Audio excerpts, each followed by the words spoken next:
Hello and welcome education classes Jodhpur. आज हम class 8 political science का चैप्टर 2 धर्मनिरपेक्षता की समझ करेंगे। तो आइए स्टार्ट करते हैं वीडियो।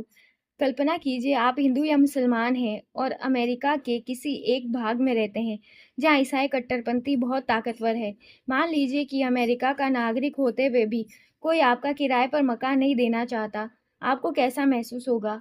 क्या आपको गुस्सा नहीं आएगा अगर आप इस भेदभाव के खिलाफ शिकायत करें और जवाब में आपको कहा जाए कि यह देश तुम्हारा नहीं है बल्कि तुम भारत लौट जाओ? तो आपको कैसा लगेगा? क्या आपको बुरा नहीं लगेगा? क्या ये गुस्सा 2 रूप ले सकता है? एक हो सकता है आप प्रतिक्रिया में यह कहें कि जहाँ हिंदू और मुसलमान की तादाद ज़्यादा है, वहाँ ईसाइयों के साथ भी इसी तरह का बर्ताव होना चाहिए। ये बदला लेने वाली बात है। या फिर आप ये राय बना सकते हैं कि सबको इंसाफ मिलना चाहिए। इस सोच के आधार पर आप संघर्ष का रास्ता चुनकर इस बात के लिए आवाज़ उठा सकते हैं कि धर्म और आस्था के आधार पर किसी के साथ भेदभाव नहीं होना चाहिए। यह सोच इस मान्यता पर आधारित है कि धर्म से संबंधित किसी भी तरह का वर्चस्व खत्म होना चाहिए। यही धर्मनिरपेक्षता का मूल मंत्र है। इस अध्याय में हम यही चर्चा करेंगे। धर्मनिरपेक्षता, जहाँ राज्य का अपना कोई धर्म नहीं होता, जहाँ हिंदू, मुस्लिम, सिख, ईसाई सभी एक समान होते हैं, वह धर्मनिरपेक्षता कहलाती है। इतिहास में हमें धर्म के आधार पर भेदभाव, बेदखली, अत्याचार के अनेक उदाहरण मिलते हैं। शायद आपने पढ़ा होगा हिटलर जर्मनी में यहूदियों पर किस तरह के अत्याचार किए। वहाँ कई लाख लोगों मारे गए। हिटलर ने लगभग 60 लाख यहूदियों की हत्या की थी जर्मनी में। इसीलिए ये वाक्य यहाँ दिया गया है। लेकिन अब यहूदी धर्म को मानने वाले में भी मुसलमान और ईसाई अल्पसंख्यकों के साथ अमानवीय व्यवहार किया जा रहा है। सऊदी अरब में गैर मुसलमानों को मंदिर या गिरजाघर बनाने की छूट नहीं है, क्योंकि सऊदी अरब एक धर्मनिरपेक्ष राज्य नहीं है। ना ही इन धर्मों के लोग वहाँ पूजा अर्चना के लिए किसी सार्वजनिक स्थल पर इकट्ठा हो सकते हैं। इन सभी उदाहरणों में एक धर्म के लोग अन्य धार्मिक समुदायों के लोगों के साथ या तो भेदभाव कर रहे हैं या उनका उत्पीड़न कर रहे हैं। भेदभाव की ऐसी घटनाएं तब और ज़्यादा बढ़ जाती है जब दूसरे धर्मों के स्थान पर राज्य किसी एक धर्म को अधिकृत मान्यता प्रदान कर देता है। जाहिर है कोई भी व्यक्ति अपने धर्म की वजह से ना तो भेदभाव का शिकार होना चाहता है, ना ही किसी दूसरे धर्म का दबदबा झेलना चाहता है। भारत में क्या राज्य धर्म के आधार पर किसी नागरिक के साथ भेदभाव कर सकता है? नहीं कर सकता, क्योंकि भारतीय संविधान एक धर्मनिरपेक्ष संविधान है जहाँ सभी धर्मों को सम्मान और बराबरी का स्थान प्राप्त है। अब हम बात करते हैं धर्मनिरपेक्षता क्या है। पिछले अध्याय में पढ़ा था भारतीय संविधान में मौलिक अधिकारों की व्यवस्था है। ये अधिकार न केवल राज्य की सत्ता से हमें बचाते हैं बल्कि बहुमत की निरंकुशता से भी हमारी रक्षा करते हैं। भारतीय संविधान सभी को अपने धार्मिक विश्वासों और तौर तरीकों को अपनाने की पूरी छूट देता है। ये बात मौलिक अधिकारों में भी कही गई है। अनुच्छेद 25 से 28 जहाँ धर्म की स्वतंत्रता की बात कही गई है।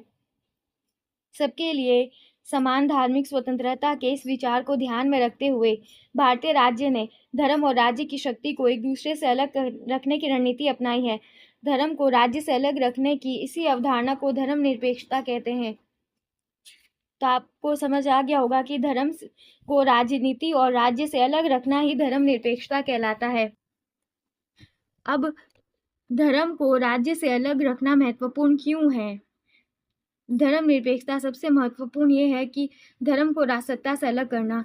एक लोकतांत्रिक देश में ये बहुत ज़रूरी है। दुनिया के तकरीबन सारे देशों में एक से ज़्यादा धर्म के लोग रहते हैं। जाहिर है हर देश में किसी एक धर्म के लोगों की संख्या ज़्यादा होगी।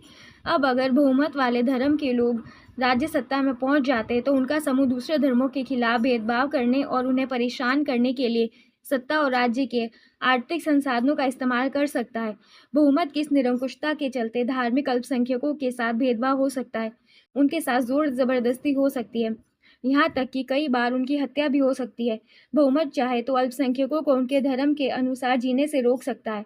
धर्म के आधार पर किसी भी तरह का भेदभाव उन अधिकारों का उल्लंघन है जो एक लोकतांत्रिक समाज में किसी भी धर्म को मानने वाले प्रत्येक नागरिक को प्रदान करता है। लिहाजा बहुमत की निरंकुशता और उसके कारण मौलिक अधिकारों का हनन वह अहम कारण है जिसके चलते लोकतांत्रिक राज समाज में राज्य और धर्म को अलग अलग रखना इतना महत्वपूर्ण माना जाता है कि अगर हम धर्म को राजनीति से अलग नहीं करेंगे तो लोकतंत्र यानी डेमोक्रेसी अच्छे से स्थापित नहीं हो पाएगी।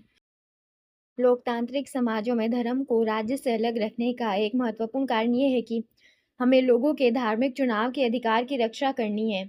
इसका अर्थ है देश के किसी भी व्यक्ति को एक धर्म से निकलने और दूसरे धर्म को अपनाने या धार्मिक उपदेशों की अलग ढंग से व्याख्या करने की स्वतंत्रता होती है। जैसा कि आप सभी को पता है, मौलिक अधिकार अनुच्छेद 25 से 28 धार्मिक स्वतंत्रता का अधिकार है, उसमें ये सभी प्रावधान दिए गए हैं। आइए इस बात को अच्छी तरह समझते हैं। छुआछूत की प्रथा पर विचार करें। संभव है आपको हिंदुओं के बीच प्रचलित ये प्रथा अच्छी नहीं लगती होगी। इसका मतलब ये है कि आप इसे बदलने की कोशिश करेंगे। लेकिन अगर राज्य की सत्ता ऐसे हिंदुओं के हाथ में है जो छुआछूत को सही मानते हैं, तो क्या आप आसानी से इस प्रथा को बदल पाएंगे? अगर आप प्रभुत्वशाली धार्मिक समुदाय के सदस्य हैं, तो भी आपको अपने समुदाय के ही दूसरे लोगों की ओर से भारी विरोध का सामना करना पड़ेगा। राज्य सत्ता पर नियंत्रण रखने वाले ऐसे सदस्य कहेंगे कि हिंदुत्व की केवल एक ही शाखा होती है, उसकी कोई व्याख्या करने का तुम्हें अधिकार नहीं है। भारतीय धर्मनिरपेक्षता क्या है? भारतीय संविधान में कहा गया है कि भारतीय राज्य धर्मनिरपेक्ष होगा। जो भारतीय संविधान की प्रस्तावना यानी उद्देशिका में कहा गया है। हमारे संविधान के अनुसार केवल धर्मनिरपेक्ष राज्य ही अपने उद्देश्यों को साकार करते हुए निम्न बातों का ख्याल रख सकता है। कोई एक धार्मिक समुदाय किसी दूसरे समुदाय को ना दबाए, क्योंकि सबकी अपनी अपनी स्वतंत्रता होगी। कुछ लोग अपने ही धर्म के अन्य सदस्यों को ना दबाएं, क्योंकि हमें समानता का भी अधिकार होगा। राज्य ना तो किसी खास धर्म को थोपेगा और ना लोगों की धार्मिक स्वतंत्रता को छीनेगा। यही धर्मनिरपेक्ष राज्य है। इस तरह के दबदबे को रोकने के लिए भारतीय राज्य कई तरह से काम करता है। पहला तरीका ये है कि वह खुद को धर्म से दूर रखता है। भारतीय राज्य की बागडोर ना तो किसी एक धार्मिक समूह के हाथों में है, ना ही राज्य किसी एक धर्म को समर्थन देता है। भारत में कचहरी, थाना, सरकारी स्कूल और दफ्तर जैसे सरकारी संस्थाओं में किसी खास धर्म को प्रोत्साहन देने या उसका प्रदर्शन करने की अपेक्षा नहीं की जाती है। उपरोक्त चित्र जो दिया गया है, वो ऐसे स्कूल के भीतर है जहाँ धार्मिक त्योहार का आयोजन सभी धर्मों के साथ एक जैसा व्यवहार करने की सरकारी नीति के खिलाफ होता है। सरकारी स्कूल अपनी प्रातःकालीन प्रार्थनाओं या धार्मिक आयोजनों के जरिए किसी एक धर्म को बढ़ावा नहीं दे सकते। यह नियम निजी स्कूल पर लागू नहीं है, क्योंकि ये सरकारी स्कूल पर लागू होता है, क्योंकि सरकार स्कूल ही सरकार के अंडर में आती है। इस चित्रकला में सिख युवक परमजीत को हेलमेट पहनने की जरूरत नहीं के कारण यह है कि भारतीय राज्य इस बात को मान्यता देता है कि पगड़ी पहनना सिख धर्म की प्रथाओं के मुताबिक महत्वपूर्ण है और धार्मिक स्वतंत्रता के अधिकार के तहत सिखों को पगड़ी पहनने व छोटी कपाल धारण करने की अनुमति दी गई है। लिहाजा इन धार्मिक आस्थाओं में दखलंदाजी से बचने के लिए राज्य के कानून में रियायत दे दी गई है। धार्मिक वर्चस्व को रोकने के लिए भारतीय धर्मनिरपेक्षता का तीसरा तरीका हस्तक्षेप का है। इसी अध्याय के पीछे आप छूआछूत के बारे में पढ़ चुके हैं। यह इस बात का उपयुक्त उदाहरण है। किस तरह एक ही धर्म के लोग अपने ही धर्म के अन्य सदस्य को दबाते हैं। धर्म के अलग अलग करने और भेदभाव को रोकने के लिए भारतीय संविधान ने छुआछूत पर पाबंदी लगाई है। ये अनुच्छेद 17 में है, छुआछूत पर रोक।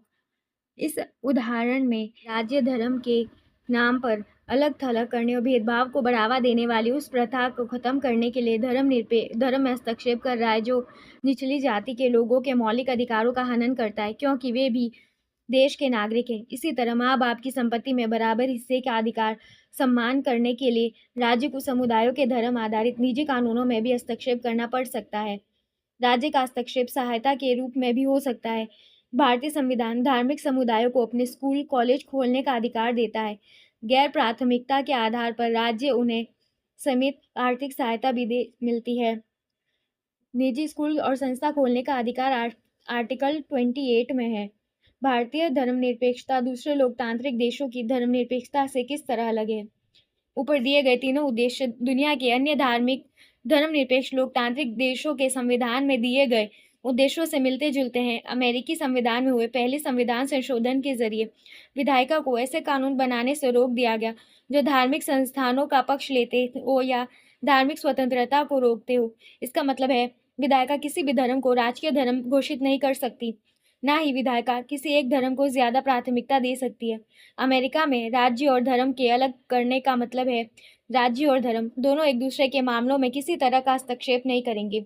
शायद आप समझ गए होंगे कि भारतीय धर्मनिरपेक्षता और अमेरिकी धर्मनिरपेक्षता के बीच एक अहम फ़र्क है। ऐसा इसीलिए कि अमेरिकी धर्मनिरपेक्षता में धर्म और राज्य के बीच स्पष्ट अलगाव के विपरीत भारतीय धर्मनिरपेक्षता में राज्य को धार्मिक मामलों में हस्तक्षेप करने की छूट है। भारतीय संविधान में भारतीय संविधान ने छुआछूत को खत्म करने के लिए हिंदू धार्मिक क्रियाकलापों में हस्तक्षेप किया। भारतीय धर्मनिरपेक्षता में राज्य धर्म से अलग तो है, लेकिन धर्म से उसका फासला सैद्धांतिक है। मतलब संविधान में दिए गए आदर्शों के आधार पर राज्य किसी भी धर्म के मामलों में हस्तक्षेप कर सकता है। ये आदर्श वह कसौटी मुहैया कराते हैं जिसके जरिए इस बारे में फैसला लिया जा सकता है कि हमारा राज्य धर्मनिरपेक्ष सिद्धांतों के अनुरूप काम कर रहा है या नहीं। भारतीय राज्य धर्मनिरपेक्ष है और धार्मिक वर्चस्व को रोकने के लिए कई तरह के काम करता है। भारतीय संविधान अपने नागरिकों को मौलिक अधिकारों का आश्वासन देता है। ये मूलभूत अधिकार इन धर्मनिरपेक्ष सिद्धांतों पर आधारित है, लेकिन इसका मतलब ये नहीं कि भारतीय समाज में इन अधिकारों का उल्लंघन बंद हो गया है, बल्कि वास्तव में ऐसे उल्लंघनों की वजह से ही हमारे संवैधानिक व्यवस्था की जरूरत बनी हुई है। इस तरह के अधिकारों के होने का ज्ञान हमें इन अधिकारों के उल्लंघन के प्रति संवेदनशील बनाता है। जब कभी ऐसा होता है तो हमें इसके खिलाफ सही कदम उठाने की क्षमता भी उसी से मिलती है। अतः हमें यहाँ समझना होगा कि धर्मनिरपेक्षता किसी भी देश के लिए या किसी भी लोकतांत्रिक समाज में कितनी इम्पोर्टेंट होती है, जो हमें धार्मिक कलह से बचाती है। राजनीति में धर्म के हस्तक्षेप होने से राजनीतिक नीतियाँ भी प्रभावित होती है, क्योंकि वो एक धर्म के अनुसार होती है, जिस धर्म के प्रति राज्य का झुकाव होता है। इसीलिए भारतीय संविधान में धर्म और राजनीति को दो पृथक पृथक तत्व माने गए हैं। लेकिन जब कभी धर्म के जरिए राज्य में उथल-पुथल या दंगे की स्थिति उत्पन्न होती है, तब राज्य को हस्तक्षेप करना पड़ता है और वह उस मामले को नियंत्रित कर लेता है। इसीलिए धर्मनिरपेक्षता किसी भी राज्य में शांति, कानून व्यवस्था बनाए रखना, संप्रभुता का प्रतीक माना जाता है। इसीलिए इसका उल्लेख हमारे संविधान की प्रस्तावना यानी फर्स्ट पेज पर ही किया गया है।